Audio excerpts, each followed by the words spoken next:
Hello, everybody. 1 second.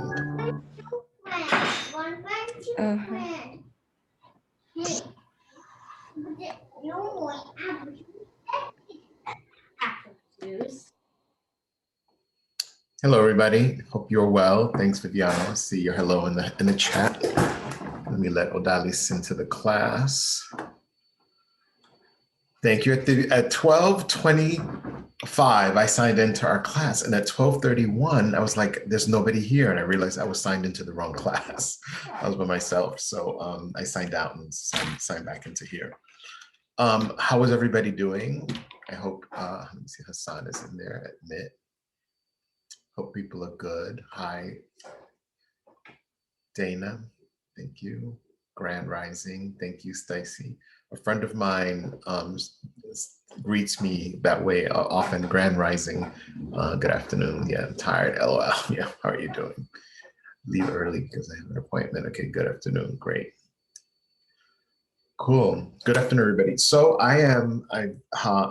just so you all know, I had my second COVID shot on Friday, and I'm alive. So those of you who are worried about getting tested, getting your shot, please, if the opportunity presents itself to do so, everybody eventually will need to get vaccinated. So take advantage of it. I just felt super tired and had very low energy all weekend. And so up until yesterday I finally I was ready to do more things. And so I just say all that to say I'm a little behind. Yeah, I had no symptoms. I was just tired. I had both shots. I got Moderna. And so my arm's not even sore. It was sore yesterday on the weekend, but it feels fine today. And my people have different symptoms. Mine was just fatigue. The first shot I had fatigue. The second shot I had fatigue. I was just tired. I just felt like I just went to bed. Um, so um, so yes. But all that to say is that so I'm a little behind in grading. So some of you have gotten your papers graded. So I began last night, and so I'm going to finish them today. And so, between today and tomorrow, so that by Wednesday we can talk about the papers. And so, for those of you who have gotten your papers back, I'm not quite sure if I did it with this class. I think I did because you've all gotten responses to me from the previous assignment that I used Google Docs, right? Yes, I did. I can tell you more about how Coral, how I got it. So I'm on a list of as an instructor, and so the priority are given to instructors who are doing in-class instruction. And hold on, and let somebody else in. And so um, I go to a health clinic that's based downtown in Chelsea, and so they have to give out a certain amount of shots, and so they there was a day they need to give shots out, and the day before they called, they said, oh, I could make it the next day since I was on the secondary list that I could go in. And so I went, and that was about a month ago. And so the second shot was this week. So yeah, I have another friend of mine who went to his health clinic in the South Bronx at the San Juan Clinic and called them, and they put him on a list. So I think what else, in addition to what happens, is I mean, there's the appointments and all that, but I think they're really trying to get people vaccinated. And sometimes people don't show up for their appointments. Sometimes people, and so there's this gap in terms of quotas that they're trying to fill. So um, the school is trying to figure out more protocols to see how we could help more faculty and staff um, get vaccinated eventually. But I think all that's being worked out.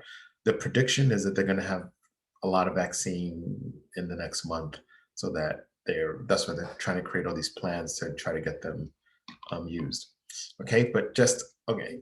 If people want to, I can talk about it after class more. But all that to say is that I will get to everyone else's papers, and and then we'll discuss them on Wednesday. So by Wednesday, I should have graded everybody. So I realized that I did not give you homework, right? I think I don't remember giving you homework at the end of class. And then I think on Friday, I was thinking about that I should send that. I said, oh, I thought your essays were due, but I said, the essays are done. I have to grade the essays.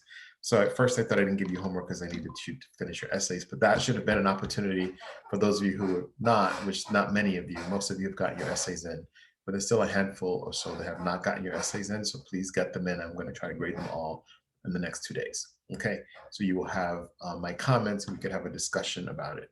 So at this point, if you go to your where you submitted it, there's a link, and the link is exclusive to you. So that means only you can open the link, but I also sent it to you. You should have gotten an email saying that you have access to this link.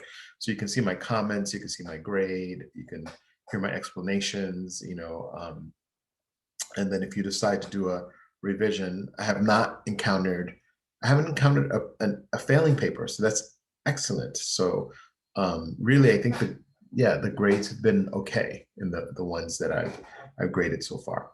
So, but then we'll take a look at that, and we'll deal with that. We'll deal with that later. So what we're going to do today, we are, for those of you, in case you were not here last week, we began fiction. We went over a handout called Elements of Fiction. It lives in your course content section of the Blackboard. We've looked at 2 stories so far, right? We've looked at Sticks, a tiny little story by George Saunders, a tiny little story that has a lot going on in it.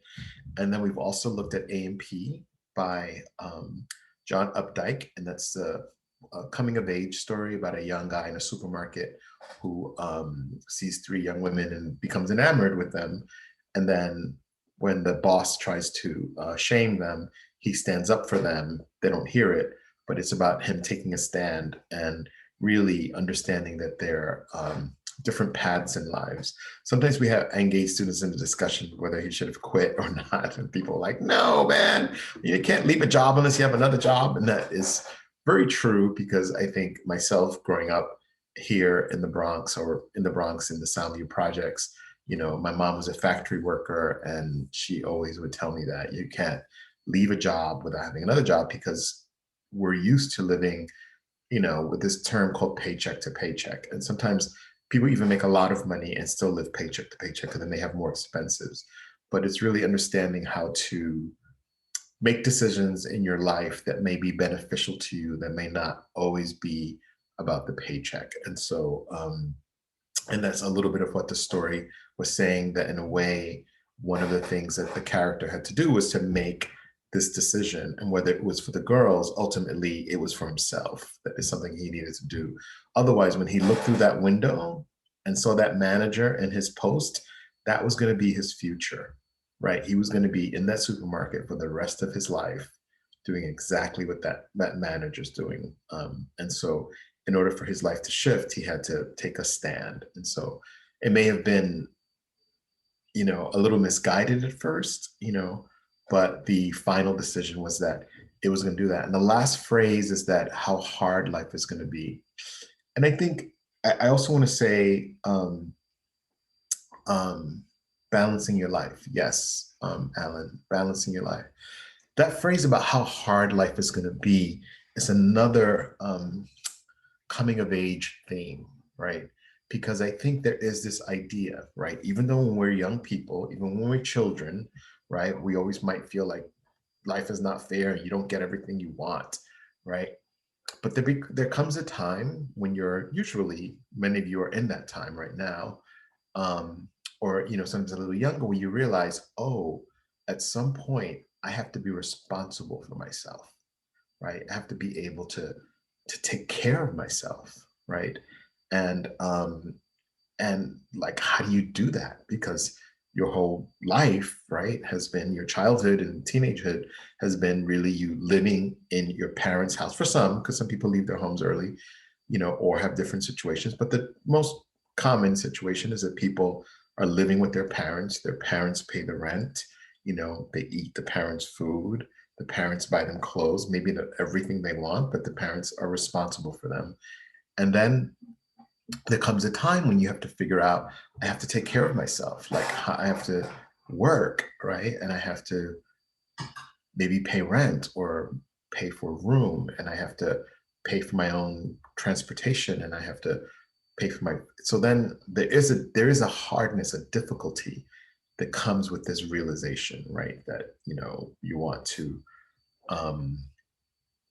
I'll just speak for myself. When I was like in college and 19, I did have a job on campus. I went to school, but I loved going out. And I thought, once I graduate, I can't wait to get out of school so I can go out more. Going out takes money. And then, I was living at home. And then when I stopped living, so it's like suddenly the challenges of life.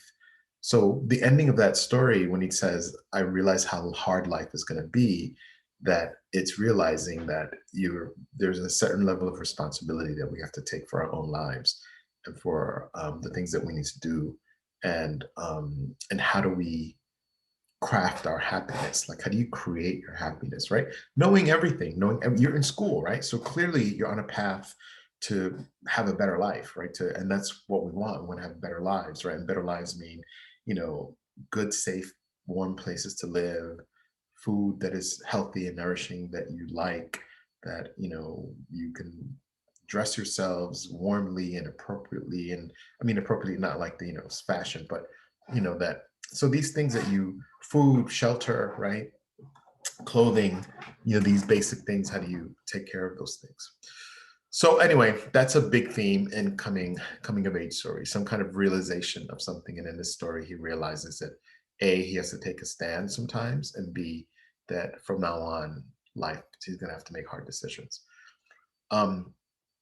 So I'm gonna Tarzan swing, because I didn't give you something to read. We're gonna read it together in class.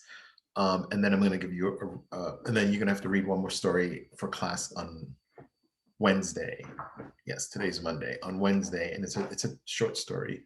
But they kind of I put them together in this part of the class because there's an echo that happens between the two stories. And so the story we're going to look at today, we're going to read together in class today, that I should have given you to read to come to class ready, is the judge's wife. And so I'm going to do a little bit of an introduction to it, and then we'll read it. And I think we probably will get close to the end of the class. I'm going to tell you, last week on Wednesday, you notice I mentioned that I moved. So that's another thing. So there's no art on my walls as there was before. And there's, it's a different place. So we might get interrupted by a repair person that was supposed to come at 12:30. And so I see it's 12:48 and they have not arrived yet. So we may get interrupted for a moment. So I may have to put the class on pause. If so, I'm going to ask you, if you have access to the story called The Judge's Wife, and if you could pull it up, because then maybe what we'll do is we'll begin reading it, and then I'll pause, and then you can continue reading the story. And then when I come back into the classroom, we will discuss it, or finish reading it together and discuss it. So if you're looking for it, whoops. So you would go to the course, you would go to Blackboard. I have it open already, but you would go to Blackboard. Where's Blackboard? Here we go, right? You would go to your course content section of our thing. You would go into fiction, and then you would look for the short stories, right? That's all we have in there right now. The short stories and the elements of fiction. And then it was called The Judge's Wife. You would click it, it would open up, and it would look like this, okay? But so if you can find that at some moment, that'll be great for you to have it. It's not all that long, it's about 7 pages. That's last week, so let's look at this. Look at this a little bit. So I'm going to, oh wait, I'm not. I'm talking to you like I'm sharing my screen, but I don't think I did that, right? No, share Oh screen. no, you're not. You didn't like share your screen. Okay, there we go. So The Judge's Wife, Isabel Allende. So Isabel Allende, we'll learn a little bit about her. She's a Chilean writer. She was a journalist. She was born in 1942 in Lima, Peru, and her best-known works include novels The House of Spirits and City of the Beasts. She's written over 20 books that have been translated into more than 35 languages and sold more than 67 million copies. And I'm sure it's more than that, because I did this PowerPoint about a year or two ago, and I found out that she just has a new book coming out. That she's working. There's a new book, a new deal was just made for a new book. So during the course of her career, she's received a lot of awards, including the Chilean National Prize for Literature and the Library of Congress Achievement. And in 2014, President Barack Obama gave her a Presidential Medal of Freedom. And so presidents do that. American presidents, they give medals of freedom to artists and to leaders and stuff like that. And she got one of those, and that's a pretty fancy award. So if without going too much into the history of Chile, Chile is in South America, right? And it's down on the coast all the way toward the south. It's near Argentina. It's down back that way. If you remember, a couple of years ago, there was a couple of miners that got stuck in a tunnel, and they survived, and they came to the U.S. and talked about their experiences. They were Chilean.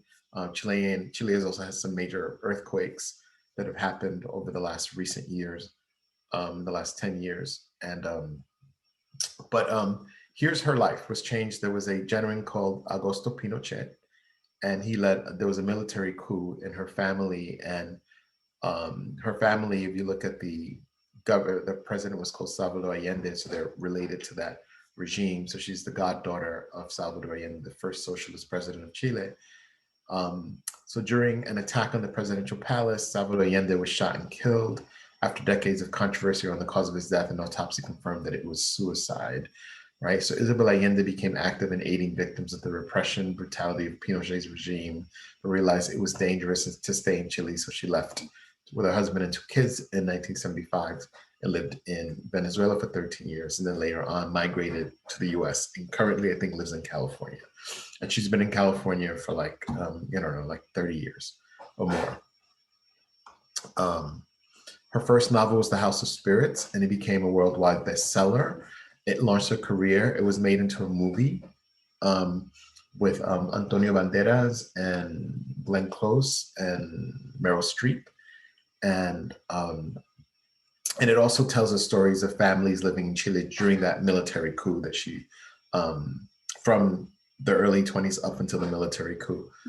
So she talks about that. And and she uses, I put here elements of magical realism. So I'm reading down here, magical realism and political testimony. So the idea of magical realism and political testimony, right? So think of, we're gonna go to the, okay, here we go, right.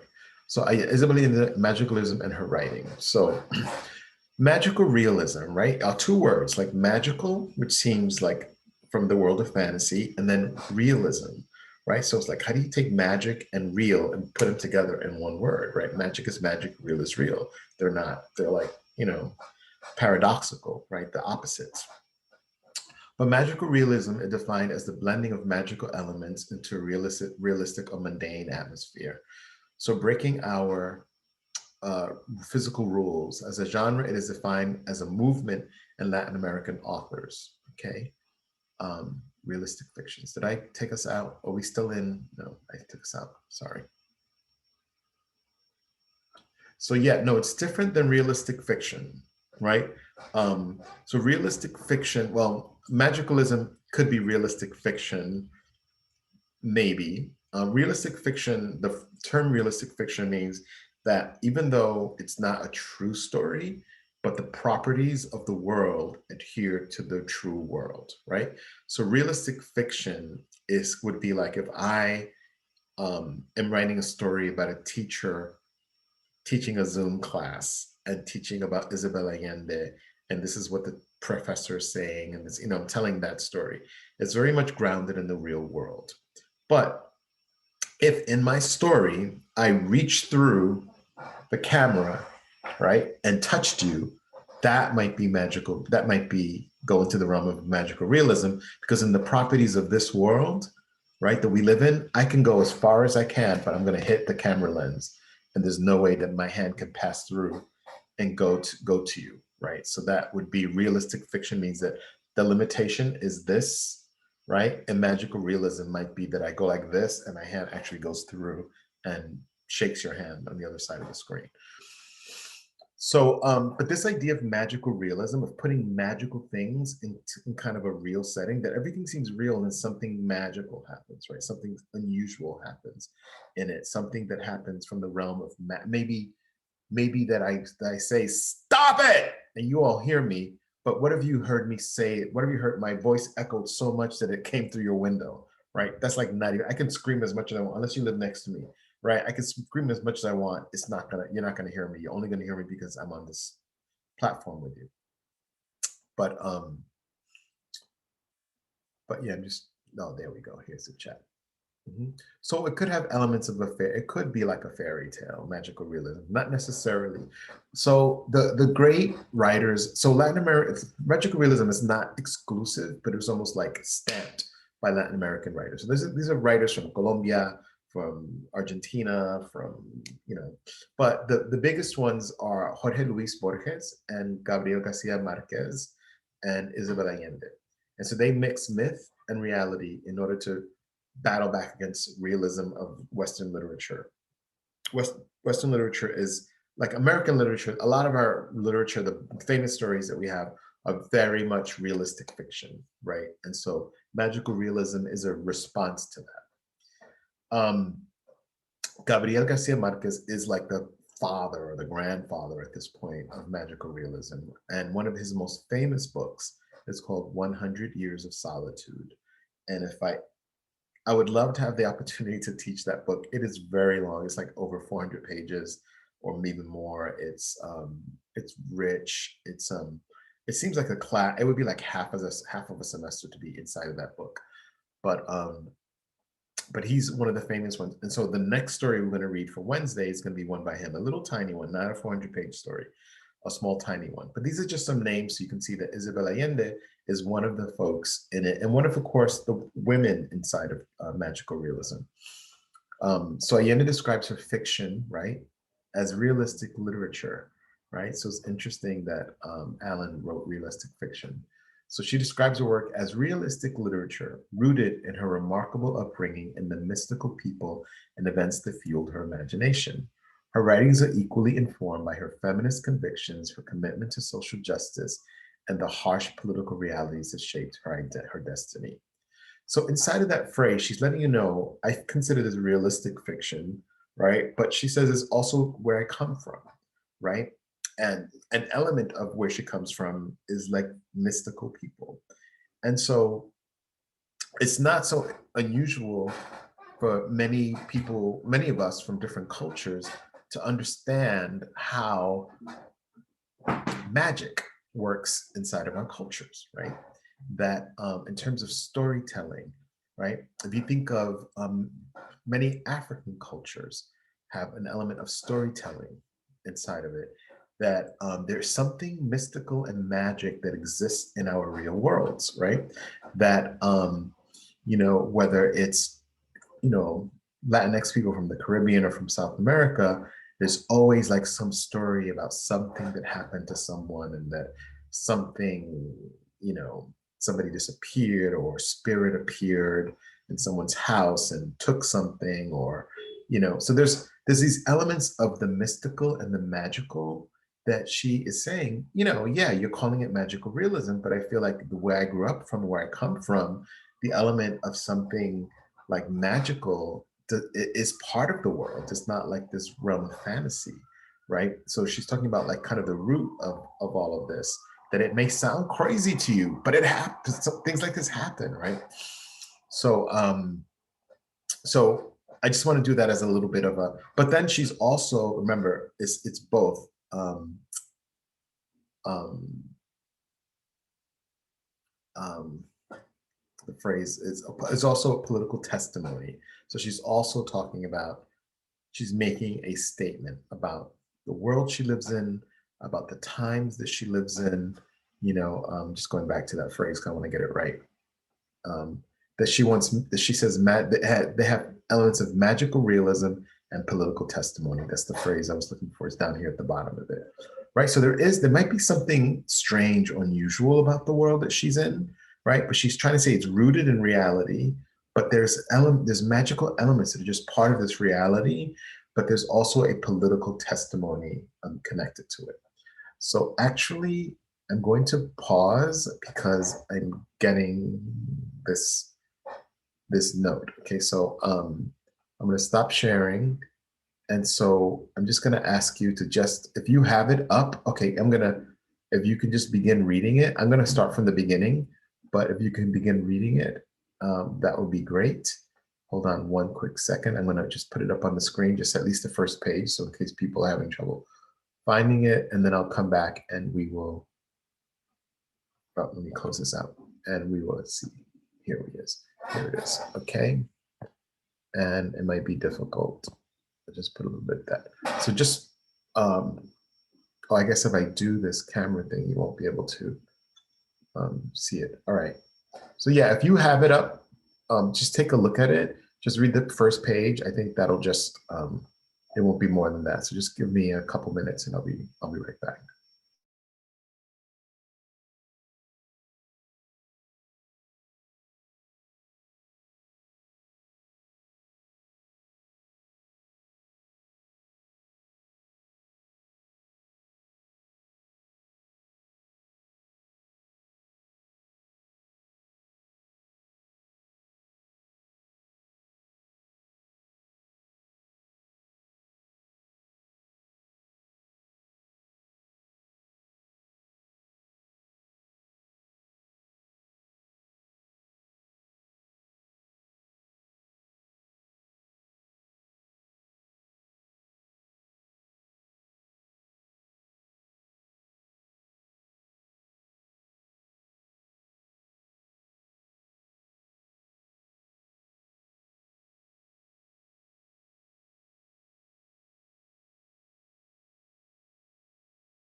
So that is another, oops, where's my video?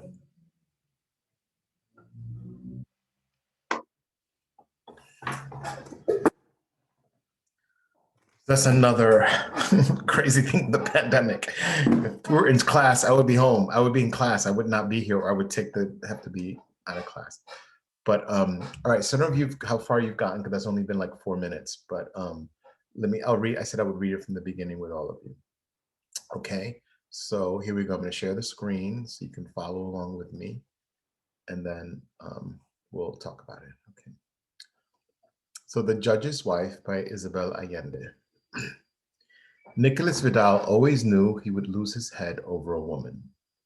So it was foretold on the day of his birth, and later confirmed by the Turkish woman in the corner store the one time he allowed her to read his fortune in the coffee grounds. Little did he imagine, though, that it would be on account of Casilda, Judge Hidalgo's wife. It was on her wedding day that he first glimpsed her. He was not impressed, preferring his women dark-haired and brazen. The ethereal slip of a girl in her wedding gown, eyes filled with wonder and fingers obviously unskilled in the art of rousing a man to pleasure, seemed to him almost ugly. Mindful of his destiny, he had always been wary of any emotional contact with women, hardening his heart and restricting himself to the briefest of encounters whenever the demands of manhood needed satisfying. Casilda, however, one second, appeared so insubstantial, so distant, that he cast aside all precaution when the fateful moment arrived, forgot the prediction that usually weighed in all of his decisions from the roof of the bank where, I'm just going to close this a little bit too. From the roof of the bank where he was crouching with two of his men, Nicholas Vidal peered down at this young lady from the capital. She had a dozen equally pale and dainty relatives with her, who spent the whole of the ceremony fanning themselves with an air of utter bewilderment, then departed straight away, never to return.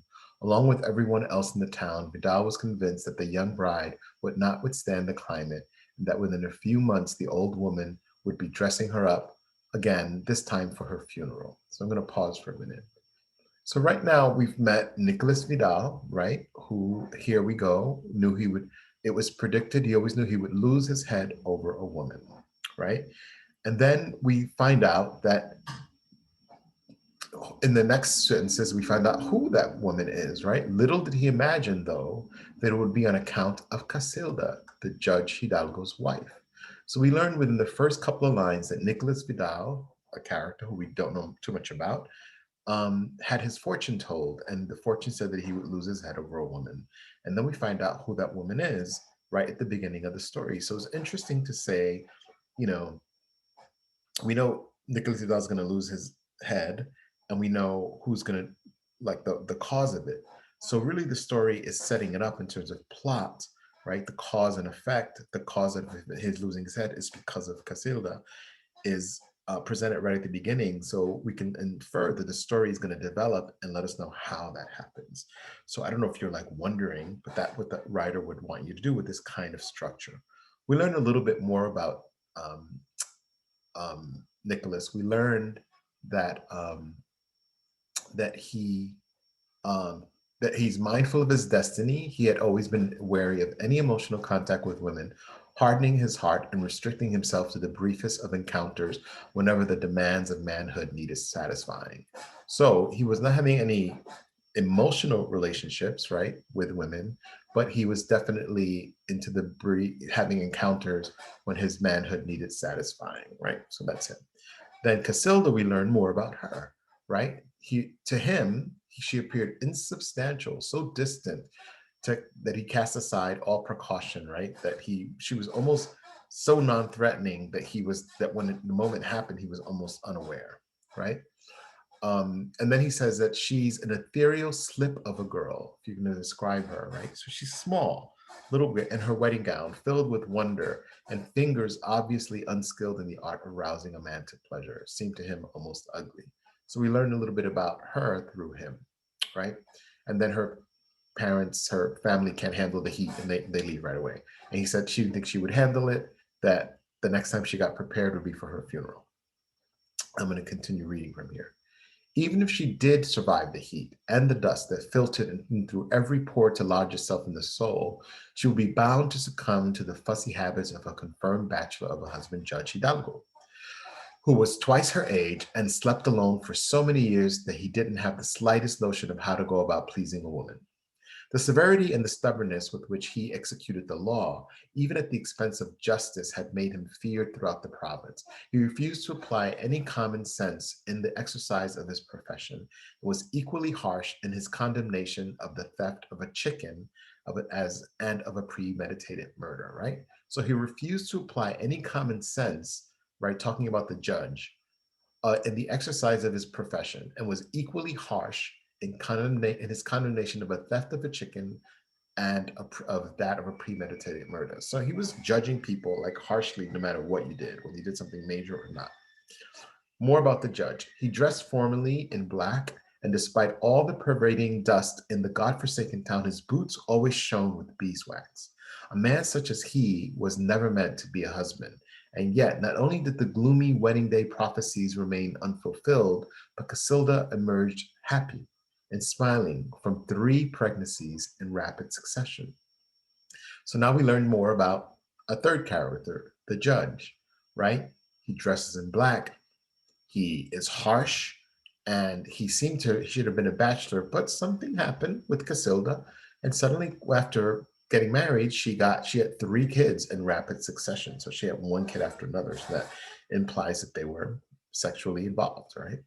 Every Sunday at noon, she would go to Mass with her husband and cool and collected beneath her Spanish mantilla, seemingly untouched by our pitiless summer, as wan and frail looking as on the day of her arrival, a perfect example of delicacy and refinement. Halada's words were soft-spoken greeting. Her most expressive gesture was a graceful nod of the head. She was an airy, diaphanous creature that at a moment's carelessness might uh, gotta let someone in. She was such an airy, diaphanous creature that at a moment's carelessness might mean she disappeared altogether. So slight an impression did she make that the changes noticeable in the judge were all the more remarkable. Though outwardly he remained the same, he still dressed in black as a crow and was as stiff-necked and brusque as ever. His judgments in courts altered dramatically. So now, after marrying Casilda, something happened to the judge, right? His judgments altered dramatically. To general amazement, he found the youngster who robbed the Turkish shopkeeper innocent on the grounds that she had been selling him short for years, and the money he had taken could therefore be seen as compensation. He also refused to punish an adulterous wife, arguing that since her husband kept himself a mistress, he did not have the moral authority to demand fidelity. Word in town that Word in town had it that the judge was transformed the minute he crossed the threshold at home, that he flung off his gloomy apparel, rollicked with his children, and chuckled as he sat on Casilda on his lap. Though no one ever succeeded in confirming these rumors, his wife got the credit for his new-founded kindness, and her reputation grew accordingly. None of this was the slightest of interest to Nicholas Vidal, who was a wanted man, was sure that there would be no mercy shown to him the day he was brought in chains before the judge. He paid no heed to the talk about Doña Casilda, and the rare occasions he glimpsed her from afar confirmed his impression of her as a lifeless ghost. Born 30 years earlier in a windowless room in the town's only brothel, Vidal was a son of Juana the Forlorn and an unknown father. So now we learn something about his past, right? So we learned something about Casilda's impact on the judge. He changed. He became more fair. He actually let people get away with things. He was almost being more considerate. To Nicholas, he still looked at her and he's like, "Nah, she ain't nothing." But now we learn a little bit about him. So he was born in a brothel. A brothel is a prostitute house. And he was the son of Juana the Forlorn. So Juana is his mother, and an unknown father. He doesn't know the father. The world had no place for him, right? I'm back to reading. The world had no place for him. His mother knew it, and so tried to wrench him from her womb with sprigs of parsley, candle butts, douches of ashes, and other violent purgatives, but the child clung to life. And the mother tried to abort him. Once, years later, Juana was looking at her mysterious son and realized that while all her infallible methods of aborting may have failed to dislodge him, they had nevertheless tempered his soul to the hardness of iron. As soon as he came into the world, he was lifted into the air by the midwife, who examined him by the light of an oil lamp. She saw he had 4 nipples. Poor creature, he'll lose his head over a woman, she predicted, drawing on her wealth of experience. Her words rested on the boy like a deformity. Perhaps a woman's love would have made his existence less wretched. To atone for all her attempts to kill him before his death, his mother chose him a beautiful first name and an imposing family name picked at random. But the lofty name of Nicholas Vidal was no protection against the fateful cast of his destiny. His face was scarred from knife fights before he reached his teens, so it came as no surprise to decent folk that he ended up a bandit. By the age of 20, he had become the leader of a band of desperados, sorry. The habit of violence toughened his sinews. The solitude he was condemned to for fear of falling prey to a woman lent his face a sad expression. As soon as they saw him, everyone in town knew from his eyes, clouded by tears he would never allow to fall, that he was a son of Juana the Forlorn. Whenever there was an outcry after a crime had been committed in the region, the police set out dogs to track him down. But after scouring the hills, they invariably returned empty-handed. In all honesty, they preferred it that way because they could never have fought him. His gangs gained such a fearsome reputation that the surrounding villages and the estates paid to keep them away. This money would have been plenty for his men, but Nicholas Vidal kept them constantly on horseback in a whirlwind of death and destruction so they would not lose their taste for battle. Nobody dared take them on. More than once, Judge Hidalgo had asked the government to send troops to reinforce the police, but after several useless forays, the soldiers returned to their barracks and Nicholas Vidal's gang to their exploits. On one occasion, only did Vidal come close to falling into the hands of justice, and then he was saved by his hardened heart. Right? So now we learn more about Nicholas. Nicholas Vidal is a criminal. He became this hard criminal. He's got a gang and they do all these crimes and police can't catch him. And so even Judge Hidalgo was asking for support. But even the military was afraid of Nicholas and his really tough guys of desperados or desperados, right? Weary of seeing, I'm back to reading, wearying of seeing the laws flouted, Judge Hidalgo resolved to forget his scruples and set a trap for the outlaw.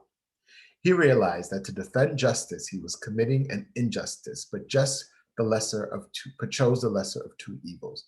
The only bait he could find was Juana the Forlorn, as she was Vidal's sole known relative. He had dragged her from her brothel, where by now, since no clients were willing to pay for her exhausted charms, she scrubbed floors and cleaned out the lavatories. He put her in a special made cage, which was set up in the middle of the Plaza de Armas, with only a jug of water to meet her needs. As soon as the water's finished, she'll start to squawk. Then her son will come running, and I'll be waiting for him with the soldiers, Judge Hidalgo said. News of this torture, unheard of since the days of slavery, reached Nicolas Vidal's ears shortly before his mother drank the last of the water. His men watched as he received the report in silence, without so much as a flicker of emotion on his blank lone wolf's face, or a pause in the sharpening of his dagger blade on the leather strap.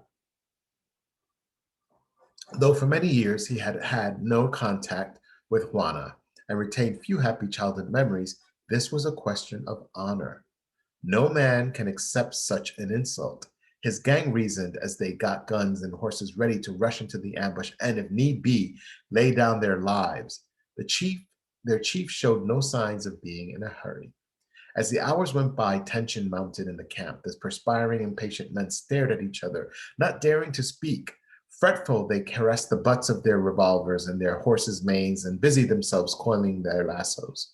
Night fell. Nicholas was the only one in the camp who slept. At dawn, opinions were divided. Some of the men reckoned he was even more heartless than they had ever imagined, while others maintained their leader was planning a spectacular ruse to free his mother. The one thing that never crossed any of their minds was that his courage might have failed him, for he had always proved he had more than enough to spare. By noon, they could bear the suspense no longer and went to him went to him what he and went to ask him what he planned to do. I'm not going to fall into his trap like an idiot, he said. What about your mother? We'll see who's got more balls, the judge or me, Nicholas coolly replied. By the third day, Juana Forlorn's cries for water had ceased. She lay curled on the cage floor with wildly staring eyes and swollen lips, moaning softly whenever she regained consciousness, and the rest of the time dreaming she was in hell. Four armed guards stood watch to make sure nobody brought her water. Her groans penetrated the entire town, filtering through closed shutters or being carried by the wind through the cracks and doors. They got stuck in corners where dogs worried at them and passed them on in their howls in the newly born, so that whoever heard them was driven to distraction. The judge couldn't prevent a steady stream of people filing through the square to show their sympathy for the old woman, and was powerless to stop the prostitutes going on sympathy strike just as the miners' holiday was beginning. That Saturday, the streets were thronged with lusty workmen desperate to unload their savings, who now found nothing in town apart from the spectacle of the cage, and this universal wailing carried mouth to mouth down from the river to the coast road. The priest headed a group of Catholic ladies to plead with the judge for Christian mercy and to beg him to spare the poor old innocent woman such a frightful death. But the man of the law bolted his door and refused to listen to them. It was then that they decided to turn to Doña Casilda. The judge's wife received them in her shady living room. She listened to their pleas, looking as she always did, bashfully down at the floor.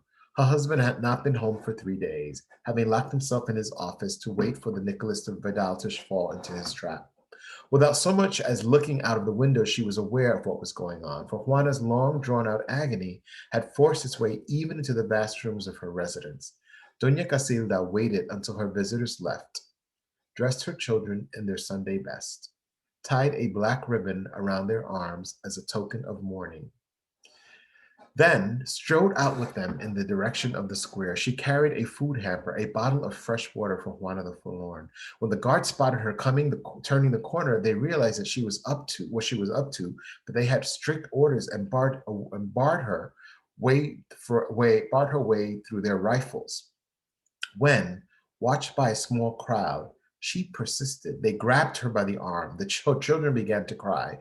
Judge Hidalgo sat in his office overlooking the square. He was the only person in town who had not stuffed wax in his ears, because his mind was intent on the ambush, and he was straining to catch the sounds of horses' hooves, which would be the signal for action.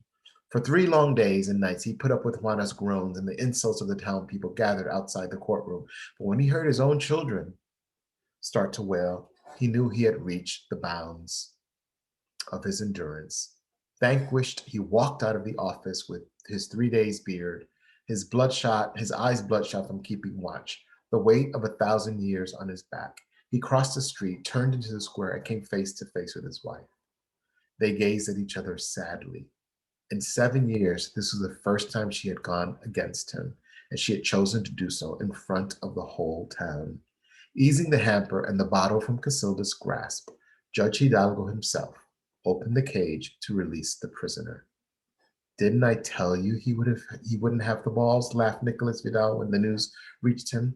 His laughter turned sour the next day when he heard that Juana the Forlorn had hanged herself from the chandelier in the brothel where she had spent her life. Overwhelmed by the shame of her only son leaving her to fester in a cage in the middle of the Plaza de Armas.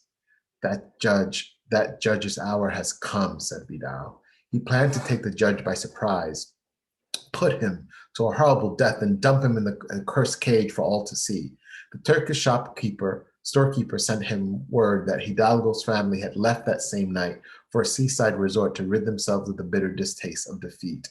The judge learned he was being pursued when he stopped to rest at a wayside inn. There was little protection for him. Oh, 1 second. There was little protection for him. Let me just keep this here. Okay. There was little protection. So finish the story, Catherine. Read the rest of it. There was little protection for him until an army patrol could arrive, but he had a few hours to start, and his motor car could outride the gang's horses. He calculated he could make it to the next town and summon help there. He ordered his wife and children into the car, put his foot down on the accelerator, and they sped off along the road. He ought to have arrived with some time to spare, but it had been ordained that Nicholas Vidal was that day to meet the woman who would lead him to his doom. Overburdened by the sleepless nights, the townspeople hostility, the blow to his pride, and the stress of this race to save his family, Judge Hidalgo's heart gave a massive jolt, then split like a pomegranate. The car ran out of control, turned several somersaults, and finally came to a halt in the ditch. It took took Doña Casilda some minutes to work out what happened. Her husband's advancing years had often led her to think about what it would be like to be left a widow. Yet she had never imagined he would leave her at the mercy of her enemies. She wasted little time dwelling on her situation, knowing she must act at once to get her children to safety. When she gazed around, she almost burst into tears. There's no sign of life in the vast plain baked by a scorching sun, only barren cliffs beneath an unbound sky, bleached colorless by the fierce light. A second look revealed a dark shadow of a passage or cave on a distant slope, so she ran toward it with her two children in her arms and the third clutching her skirts. One by one, she carried her children up the cliff. The cave was a natural one, typical of many in the region. She peered inside to be certain it wasn't a den of some wild animal, sat her children against the back wall, then dry-eyed kissed them goodbye. The troops will come to find you in a few hours from now. Until then, for any reason whatsoever, come out of here, even if you hear me screaming. Do you understand? Their mother gave them one final glance as the terrified children clung to each other, then clambered back down the road. She reached the car, closed her husband's eyes, smoothed back her hair, and settled down to wait. She had no idea how many men were in Nicholas Vidal's gang, but prayed there were a lot of them, so it would take them all the more time to have their way with her. She gathered strength, pondering how long it would take for her to die if she determined to do it as slowly as possible. She willed herself to be desirable, luscious, to create more work for them, and thus gain time for her children.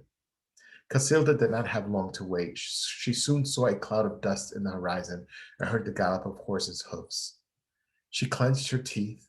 Then, to her astonishment, she saw there was only one rider, who stopped a few yards from her, gun at the ready. But the scar in his face, she recognized Nicholas Vidal, who had set out all alone to pursue Judge Hidalgo, as this was a private matter between the two men.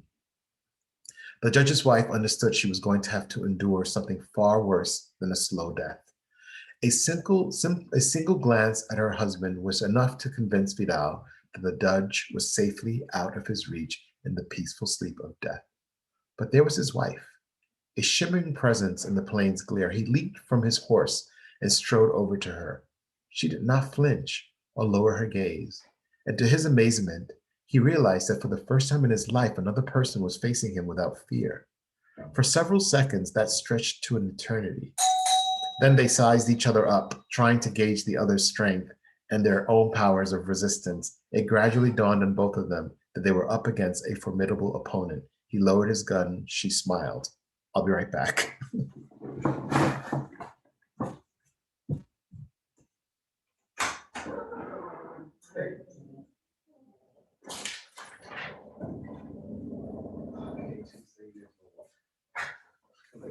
I'm in the middle of my class, so I just need another 15. So do what you need.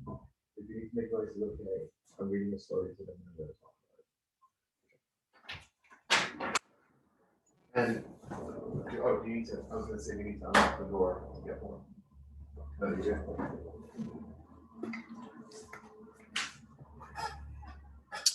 All right. So let me just read that little section again. For several seconds that stretched to an eternity, they sized each other up, trying to gauge the other's strength and their own powers of resistance. It gradually dawned on both of them they were up against a formidable opponent. He lowered his gun. She smiled. Casilda won each moment of the ensuing hours. To all the wiles of seduction known since the beginning of time, she added new ones, born of necessity to bring this man to the heights of rapture. Not only did she work on his body like an artist, stimulating his every fiber to pleasure, But she brought all the delicacy of her spirit into play on her side. Both knew their lives were at stake, and this added a new and terrifying dimension to their meeting.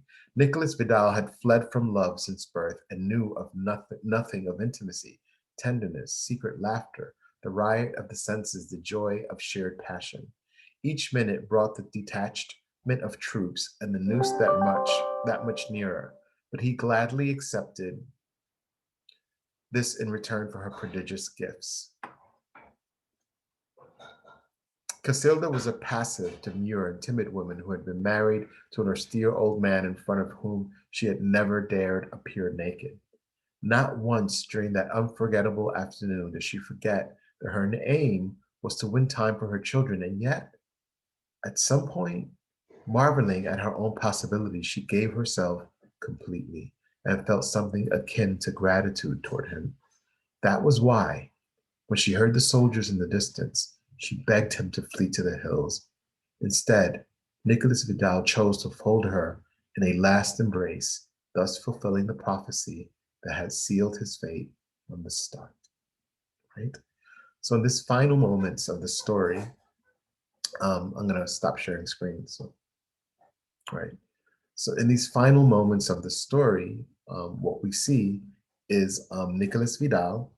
He's going out there. He's going to kill the judge. He gets there. The judge is dead. He goes, "There's his wife." But there's something different about Casilda.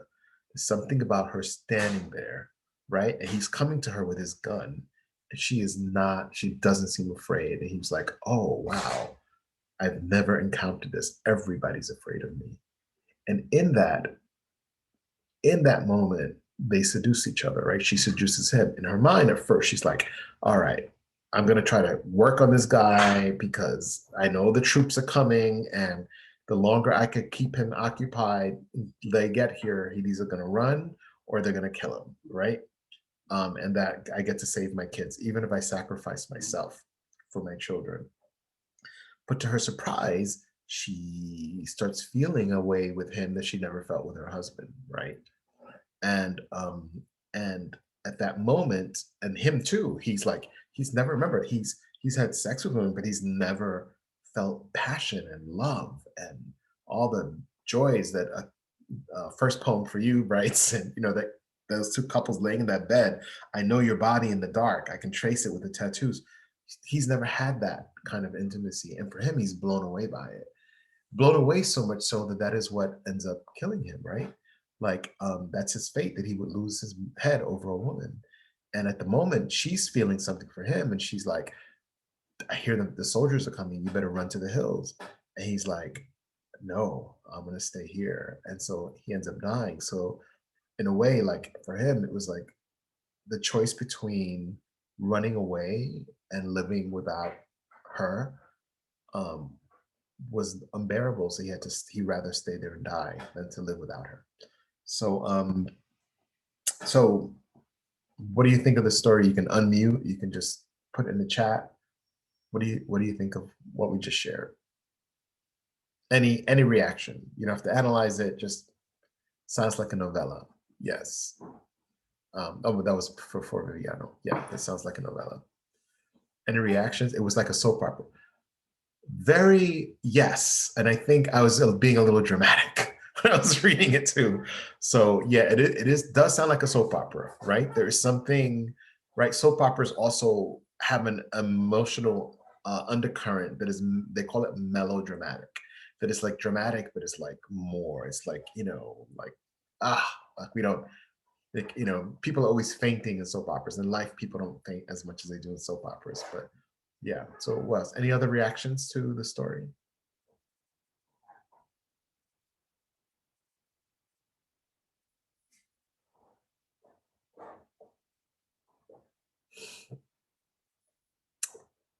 All right, I think I gave it enough of a pregnant pause. So let's look a little bit about the story. Before the introduction to Isabel Allende were a couple of things, right? One thing was magical realism, right? The second thing was political testimony, right? That was the second thing that I mentioned that her works contain. Another thing that it has there's something feminist about it, right? So if we deal with magical realism, what might you identify as an element of or elements of magical realism in this story?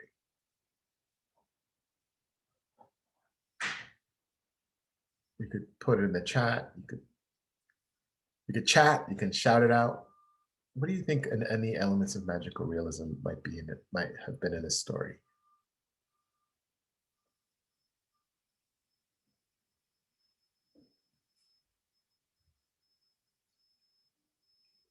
No clue. No.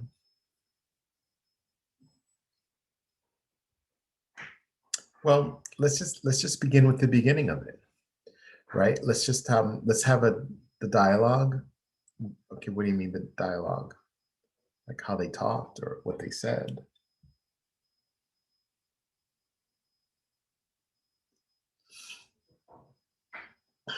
Well, let me start with something with all of you, right?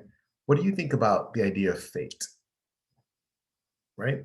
And this story starts out with the idea of fate, right? That Nicholas Vidal, it was told from the time the woman took him out of the womb and held him up to the lamplight, to the woman that read his fortune in the coffee grounds, right?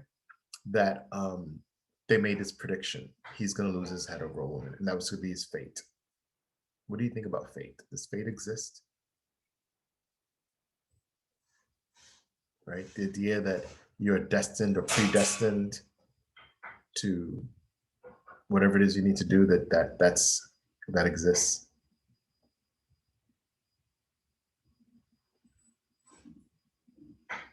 All right, I got one vote for yes that thinks fate does.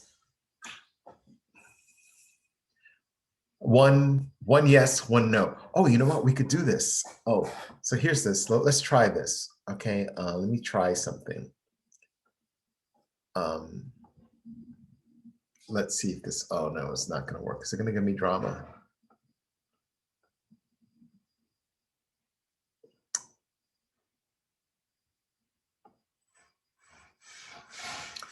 No, I'm gonna have to work on it another time. So I'm gonna work on trying to develop polls in the class because that would be fun for all of you to give me a poll. A poll is like you'll get a question. I'm putting it here, and it's asking me to sign into something. So let me see. Maybe I can sign in. Let me see if it'll let me do it. I think it'll be fun. Okay, no.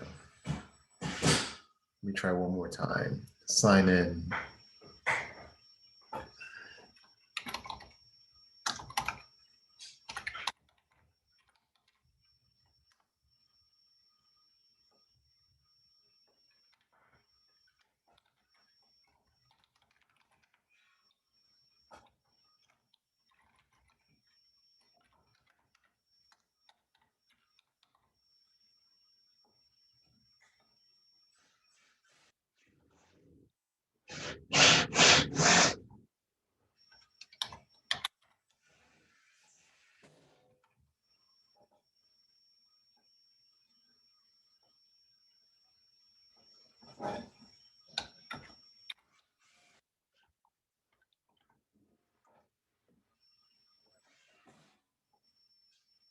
All right, I'm gonna do it another time. I'm gonna work it out. Maybe right after class, I'll try to work it out. But anyway, there's polls, but you cannot control it yourself. Okay. So, okay, there's a little bit of a debate happening on our chat, right? Christian, Viviano, and Kayla have expressed opinions. And so Christian says, I think it does. Viviano says, I don't believe in it. And then Kayla says, yes, but you cannot control it yourself, right? So the idea of fate like destiny, right? There's a famous story. You write your own destiny. Okay, this Alan chimed in. So there's a famous story called Oedipus, right? Okay, Viviano. Destined fate sounds like an outer human force that plays a role in where we end up in life, but I believe any individual has control in where he or she ends, right? So here, there's the debate. You guys are having a debate, right? So the debate is that it exists. That does it exist? How could it exist? Because it's some other force. that if you look at a baby and say, oh, you're going to die at the hands of a woman, that's fate. Can the baby, people say, oh, shut up, the baby could do whatever it wants, it's not going to die at the head of a woman, right? So the very, very famous story is called Oedipus. It's a play, right, by Sophocles. So Oedipus says his destiny when he is born, the midwife says he's going to kill his father and marry his mother. Imagine that's your fate. Somebody looks at you as a baby and say, you're going to kill your father and marry your mother. That is like some wild stuff, right? So this is Oedipus, right? So what ends up Oedipus, whenever somebody gets that kind of fate, the same thing with Nicholas, right? Nicholas's fate, you're going to lose your head over a woman. So what does he do? He tries to change it, right? He tries to change his fate. So he says, if I'm going to lose my head over a woman, what I'm going to do is I'm not going to get involved with women. I'm not going to give myself emotionally to a woman, because then something's going to happen. I'm going to feel something, and then it's going to be over. Even including his mother, right? He doesn't even have that kind of relationship with his mother.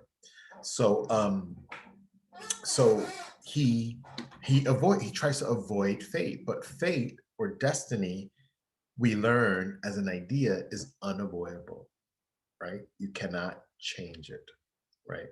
That you will fall into this. You can't prevent it, right? And the whole, usually in stories that deal with destiny, they fight and they fight and they fight and they fight, and then something happens that fulfills the prophecy, right? Fulfills their destiny or fate. So the idea of fate could be something that's considered in the realm of magical realism, because throughout these stories, this story in particular, it comes to pass. Like there's nothing you can do about it. And so a little bit of the debate on the chat is saying that the ones who believe that it is not true feel that you can change your life. Now, I'm going to put this, and we've got just 3 minutes, so I'm going to 3 or 4 minutes. So I'm going to put this in context, and we will continue with this in the next class. But the idea of fate, right? In a way, I had a fate, right?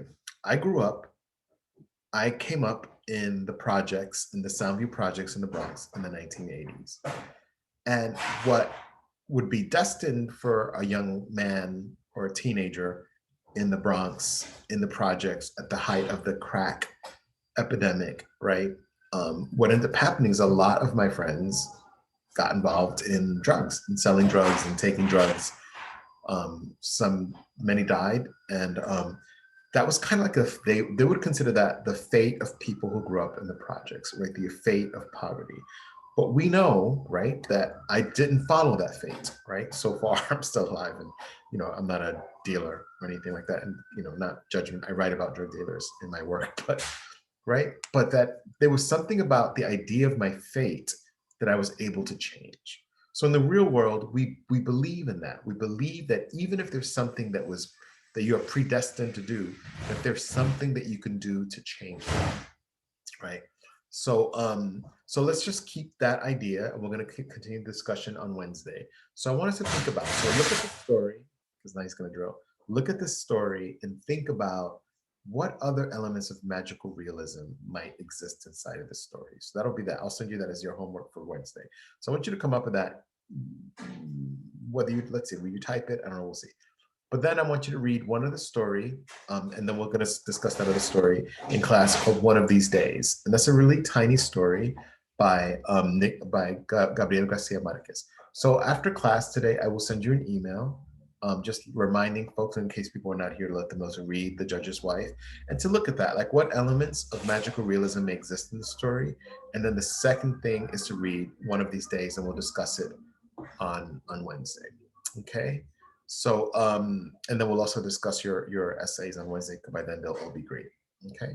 So thank you for your time. My throat is dry. Thank you for harboring all of the interruptions today. And hopefully Wednesday things will go a lot more smoothly. So thank you for being in class. If I will stay here and answer questions, but if you don't have any questions and you're ready to go, just say goodbye in the chat. And then if you have a question, just, unmute yourself. Thank you. You all have a great day too, Jessica and Taizella. What is the homework again, Professor? So the homework is going to be the story I just read you.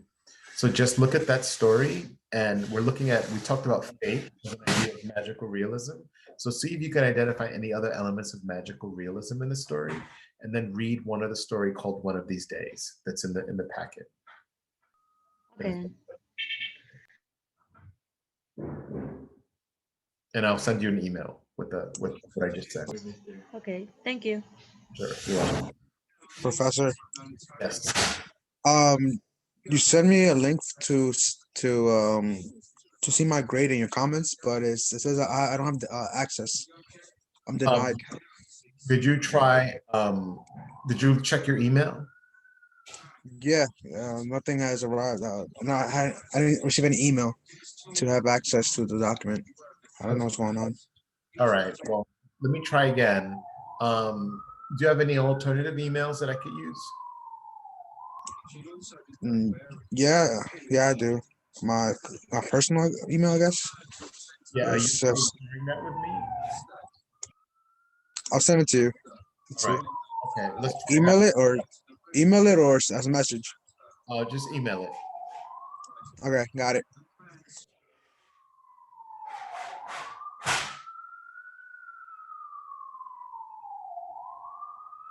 Any other questions?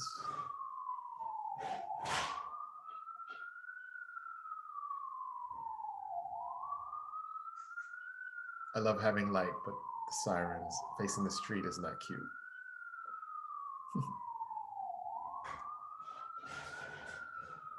All right, so just be sure to say goodbye. I'm going to turn off my sound for now. If you have a question, unmute and I'll answer it.